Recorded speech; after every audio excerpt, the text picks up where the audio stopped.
How Asia changed the world and why it was never just Europe's story. Have you ever have you ever noticed something interesting? When people talk about progress, technology, science, innovation, they often say, Europe built the modern world. And for a long time, I believed that too. But then, I started asking myself different questions. What if Europe didn't build the world alone? What if Asia didn't just change the world? What if Asia has always been shaping it? One day, I was scrolling online and I saw a short video about comparing two skylines at night. The one was a beautiful European capital, classical buildings, warm lights, history in every corner. The other was Shanghai. Skyscrapers carved digital screens, new reflections across the river, high-speed trains moving like light itself. And the caption said, "The world you think is leading might not be the one moving fastest."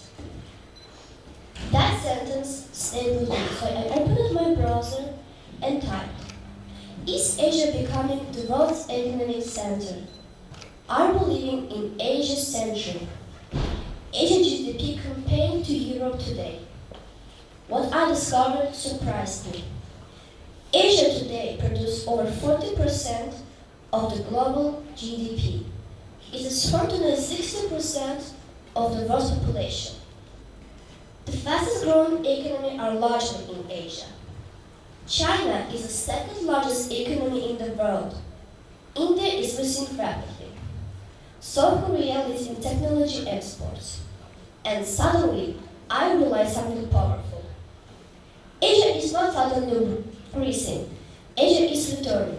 Because if we go back in history, really far back, Asia was already leading. In 1700, China and India together produced more than half of the economic output. More than half. China gave the world paper, printing, gunpowder, and the compass. Inventions that shaped human civilization. India gave us the concept of zero, without which modern mathematics, science, and engineering wouldn't exist.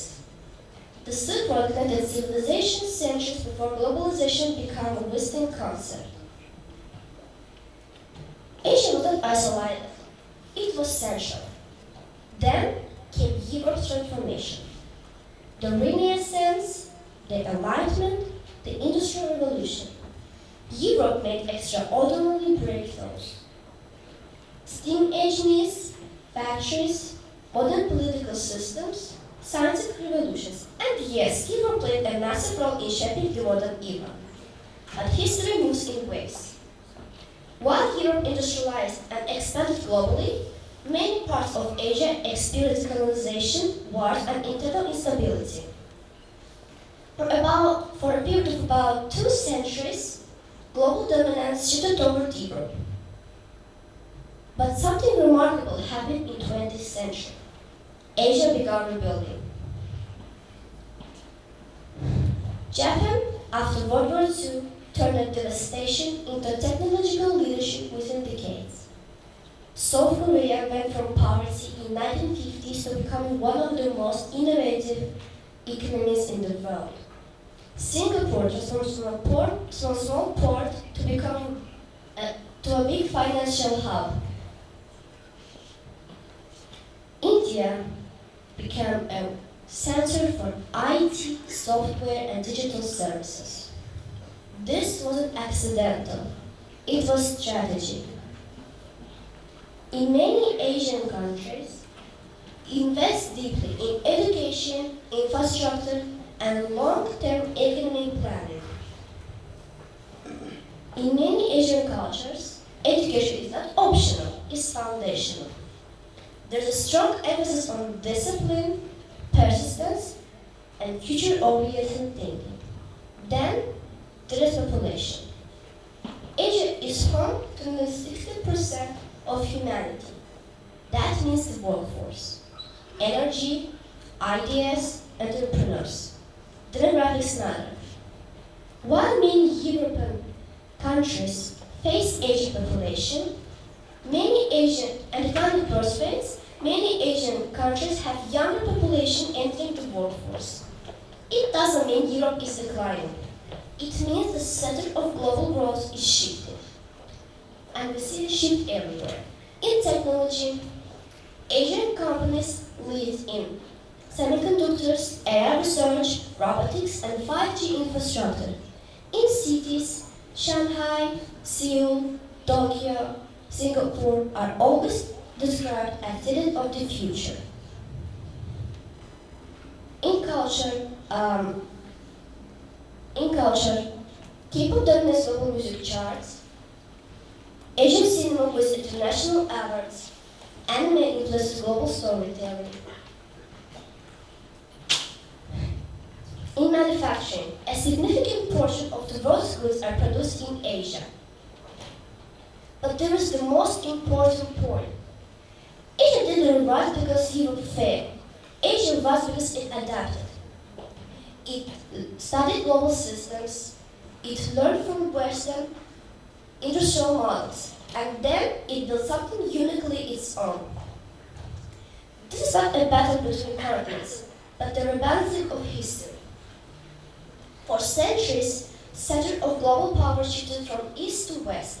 Now it's shifting again. And what we are witnessing maybe is not the rise of Asia, but the return of balance. A world where influence is shared, where innovation is global, where no single continent defines progress. And for my generation, this matters because it shows us that the world is not fixed, it's dynamic. Asian transformation teaches us resilience.